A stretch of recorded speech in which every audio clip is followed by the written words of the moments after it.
Common TV देखने वाले तमाम मुअज़्ज़ज़ दोस्तों को अस्सलाम वालेकुम। दोस्तों, इस किस्त के आगाज़ में तुर्गुत असलहान के पास पहुंच जाता है और उसे अर्तुगरुल का पैगाम पहुंचाता है। असलहान गुस्से होकर कहती है, बहादुर और संजार की ये जुर्रत, उन्होंने अर्तुगरुल पे तलवार उठाई है। तुर्गुत कहता है, कल जिरगे में संजार के बारे में फ़ैसला होगा। असलहान कहती है, बहादुर उस फैसले को नहीं मानेगा, वो अपने बेटे के लिए किसी भी हद तक जा सकता है। दूसरी जानिब हलीमा खातून अर्तुगरुल से कहती है, दुंदार ने गलती की है, लेकिन आपको इतनी सख्ती नहीं करनी चाहिए थी। अर्तुगरुल कहता है, दुंदार हमारे मकसद से सही तौर पर वाकिफ़ नहीं है, उसने जो गलती की है उसकी सज़ा उसे ज़रूर मिलेगी।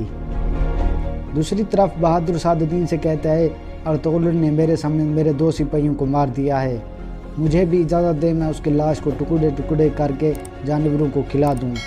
सादुद्दीन कहता है, हम उसको हक़ आला माने या ना माने, हकीकी तौर पर वो हक़ आला है। अभी तुम उसके ख़िलाफ़ मत खड़े हो और सब्र करो। अब तुम अपने कबीले जाओ और सरदारों को इकट्ठा करो और जिरगा बुलाकर सरदार बन जाओ। तुम सरदार बन गए तो वो तुम्हें कुछ नहीं कहेगा।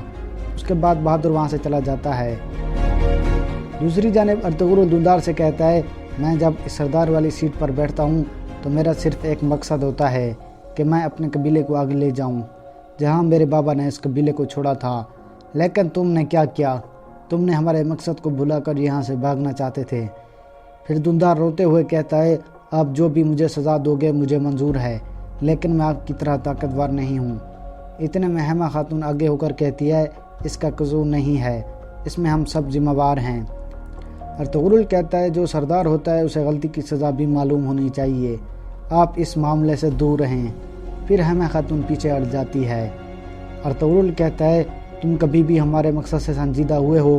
दुंदार कहता है, डाकू तजारती काफिलों पर हमला कर रहे थे और इसने हानली बाज़ार में आकर धमकी दी कि मैं अपने ताजर वापस बुला लूँगा। अर्तुगरुल कहता है, क्या तुम जानते हो आरस कौन है? मेरे खिलाफ जाल बिछाने वाला आरस है। ये सुनकर सब चौंक जाते हैं। अर्तुगरुल कहता है, ये अभी हमारे दरमियान राज है, हम अभी सब्र करेंगे। दुंदार कहता है, भाई मुझे इजाज़त दें ताकि मैं उसका सर उतार कर आपको पेश कर सकूं। अर्तुगरुल कहता है, मैं अब सिर्फ उन लोगों के साथ लड़ूंगा जो दिल से मेरे मकसद से मोहब्बत करते हैं, लेकिन आपके लिए इस लड़ाई में कोई गुंजाइश नहीं है। अभी तुम सामान उठाओ और अपने भाइयों के पास जाओ और उन्हें कहो कि अर्तुगरुल ज़िंदा है, ताकि वो गम में ना रहें। मेरे हुक्म तक इस कबीले में मत आना। दुंदार कहता है, जैसे आपका हुक्म भाई। फिर अर्तुगरुल उसे बाहर भेज देता है। रात के वक्त किले में अतिशज लूकस के आदमी का पीछा कर रहा था। फिर वो आमने सामने आ जाते हैं। इस तरह अतिशज उसे बेहोश कर देता है। कई कबीले में अर्तुगरुल ने अपने ख़ास बंदों को बुलाया हुआ था। अर्तुगरुल उनका शुक्रिया अदा करता है और कहता है, मेरे लिए जाल बिछाने वाला आरस है। ये सुनकर सब शदीद गुस्से में आ जाते हैं और कहते हैं, हमें अभी हरकत में आकर आरस का सर उतार देना चाहिए। अर्तुगरुल कहते हैं, मैं उसे उसके अपने किले में काबू करूँगा। दूसरी जानिब लूकस का आदमी बेहोश पड़ा था। इतने में 2 सिपाही पहुंच जाते हैं और कहते हैं, हमें अभी आरस के पास जाकर उसे सूरत हाल से आगाह करना चाहिए। फिर वहीं अतिशज पहुंच जाता है। इस तरह अतिशज उन्हें मार देता है और लूकस के आदमी को वहां से घसीट कर ले जाता है। कई कबीले में अर्तुगरुल कहता है, मैं अभी सुल्तान को खत लिखूंगा और उसे सारी सूरत हाल से आगाह करूंगा। फतह का फरमान आते ही हम तैयारियां शुरू कर देंगे। जवादार कबीले में बहादुर कहता है, तो कल अर्तुगरुल जिरगे में हमारा फैसला करेगा। संजार कहता है, उसने सबके सामने हमारी बेइज्जती की, हमें कल की दावत में ना जाकर उसकी बेइज्जती करनी चाहिए। बहादुर कहता है, हर चीज़ का एक वक्त होता है बेटा, अभी तुम सब्र करो। दूसरी जानिब अतिशज ने लूकस के आदमी को घोड़ा गाड़ी में छुपा दिया था। फिर वो उस पर बैठ कर रवाना हो जाता है। जवादार कबीले में बहादुर मरकज़ी खेमे में पहुंच जाता है। असलहान कहती है, बैठे हैं बहादुर साहब, मैं सब जिरगा वालों से सलाह मशवरा करना चाहती थी और आपको भी इसीलिए बुलवाया है। बहादुर बैठ जाता है। असलहान कहती है, अर्तुगरुल के हुक्म पर मैंने नए सरदार का जिरगा मुलतवी कर दिया है। जब आपका कबीला यहाँ आबाद हो जाएगा तब नए सरदार का ऐलान किया जाएगा। बहादुर कहता है, मैं इस फैसले को नहीं मानता, कल जिरगा ज़रूर होगा। ये कहकर वो खड़ा हो जाता है, लेकिन जिरगे के सब आदमी उसके आगे खड़े हो जाते हैं। बहादुर कहता है, सब बुज़दिल हो। जिरगे वाले कहते हैं, हम अर्तुगरुल का साथ देंगे, انہوں نے ہمارے لیے بہت قربانیاں دی ہیں۔ بہادر کہتا ہے نئے سردار کا جرگہ جلد یا کچھ دن بعد ضرور ہوگا، جو میرا ساتھ دیں گے وہ میرے ساتھ ہیں۔ یہ کہہ کر بہادر وہاں سے چلا جاتا ہے اور صرف 3 آدمی اس کے پیچھے چلے جاتے ہیں۔ دوسری جانب ماریا ارس کے پاس پہنچ جاتی ہے اور کہتی ہے آپ کافی دنوں سے نہیں سوئے، میں خوفزدہ ہوں۔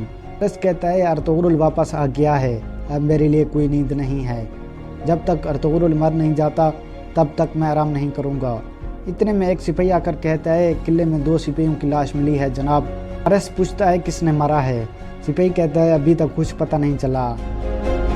ارس کہتا ہے قلعے کی تلاشی لو اور کوئی یہاں سے جانے نہ پائے، اور آج کوئی نہیں سوئے گا۔ ہانلی بازار میں سعادتین موجود تھا۔ سعادتین گوگتو سے کہتا ہے اب ارطغرل واپس آ گیا ہے، سلطان مجھے کونیا بلا لیں گے۔ ارس کے بارے میں انہیں معلوم ہو جائے گا اور پھر وہ فتح کا اعلان کریں گے۔ میں یہ فتح ارطغرل کے ہاتھوں نہیں ہونے دینا چاہتا، کل ہم قلعے میں جائیں گے۔ کئی قبیلے میں ارطغرل حلیمہ کو سارا واقعہ بتاتا ہے کہ میں کس طرح آزاد ہوا۔ حلیمہ کہتی ہے اللہ آپ کو لمبی زندگی عطا فرمائے، ہم نے دیکھ لیا ہے کہ آپ کی غیر موجودگی میں ہمارے ساتھ کیا ہو سکتا ہے۔ ارطغرل کہتا ہے کل میں نے ایک دعوت کا اہتمام کیا ہے، تم اور والدہ بھی ضرور آنا۔ اگلے دن ارطغرل اپنے ساتھیوں کے ساتھ ہانلی بازار کی طرف روانہ تھا۔ اتنے میں نقاب پوش آدمی ان کے سامنے کھڑا ہو جاتا ہے۔ ترغت کہتا ہے گھیر لو اسے۔ پھر ارطغرل اسے پوچھتا ہے کون ہو تم؟ پھر اتسس چہرے سے نقاب ہٹا دیتا ہے۔ اتسس کو دیکھ کر ارطغرل مسکراتا ہے اور کہتا ہے خیر تو ہے اتسس۔ اتسس کہتا ہے میں نے ایک آدمی کو پکڑا ہے جو ہمارے خلاف جال بچھانے والوں میں شامل تھا، اس کے پاس کچھ ضروری معلومات ہیں۔ ارطغرل پوچھتا ہے کہاں ہے وہ؟ اتسس کہتا ہے میرے ساتھ ہیں۔ پھر ارطغرل اور اس کے ساتھی اتسس کے پیچھے چل پڑتے ہیں، اور یہاں اس قسط کا اختتام ہو جاتا ہے۔